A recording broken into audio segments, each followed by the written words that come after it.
Good afternoon, and I'd like to thank both Alan and NAMS for the invitation.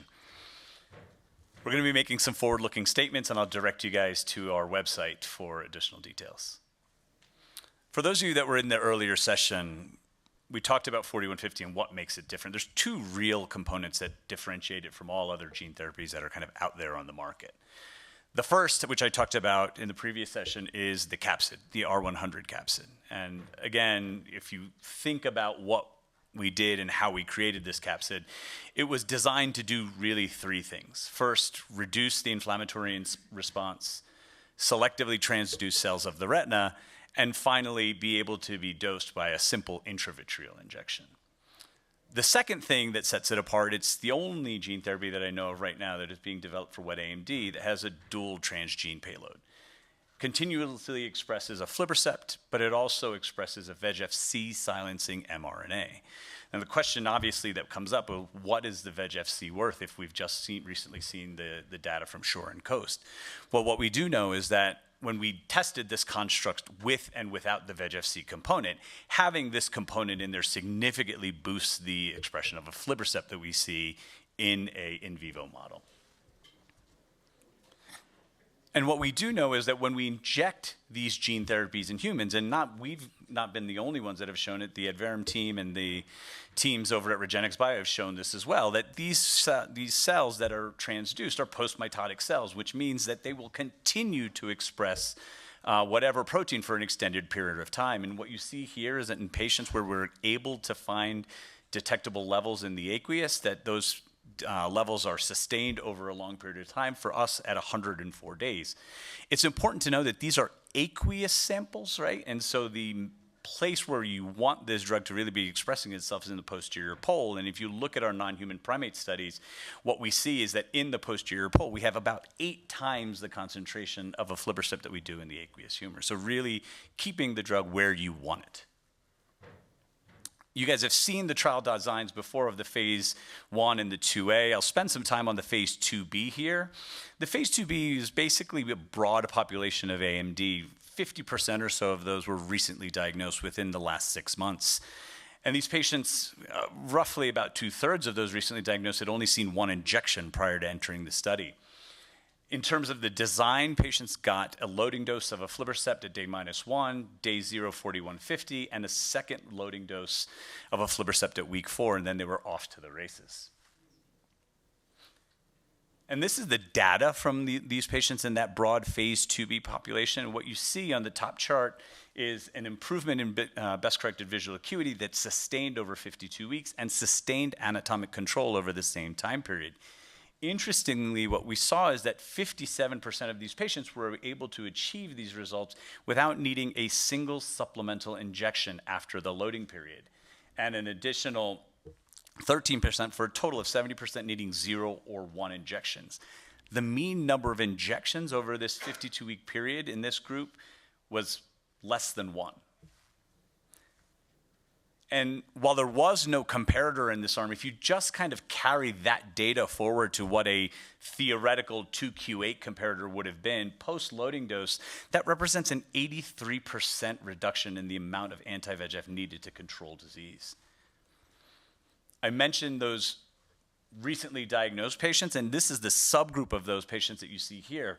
Similarly, you see improved visual acuity, sustained anatomic control, but with far fewer patients needing a supplemental injection. In this case, 80% of our patients not needing a supplemental injection over the 52-week time period, with an additional 7% just needing 1.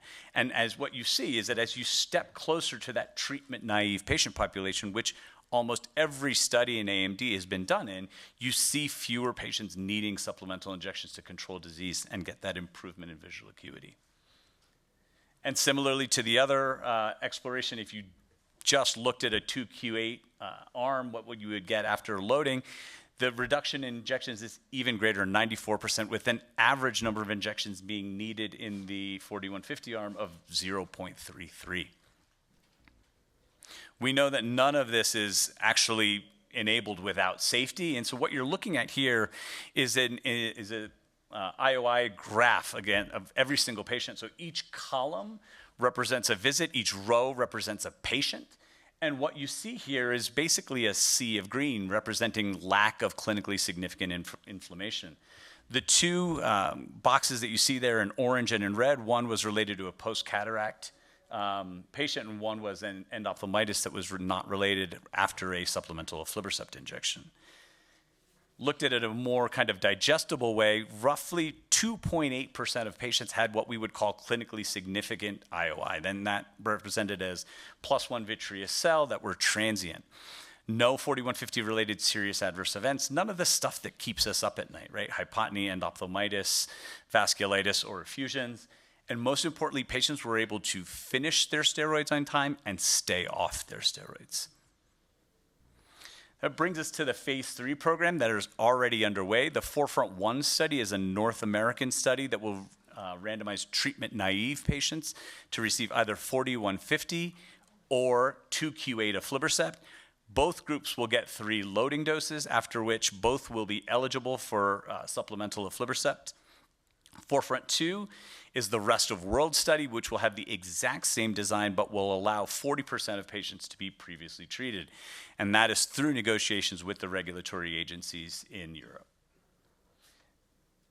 If you think through kind of just what we've seen to date, improved and maintained visual acuity, sustained anatomic control with a robust reduction in treatment burden. A significant portion of patients not needing even a single supplemental injection over the 52-week period following loading dose. And most importantly, the thing that has always been the bogey in this space, given previous studies, is that it's well tolerated. With an IOI rate, clinically significant IOI rate, in the realm of what we see with currently approved treatments, no serious adverse events, and most importantly, none of the stuff that kind of keeps us up at night.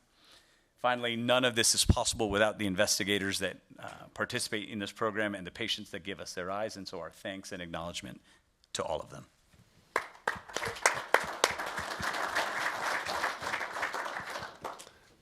Two programs, and we'll hear about another one in a second, that are in pivotal trials for gene therapy for wet AMD. Yours is in office.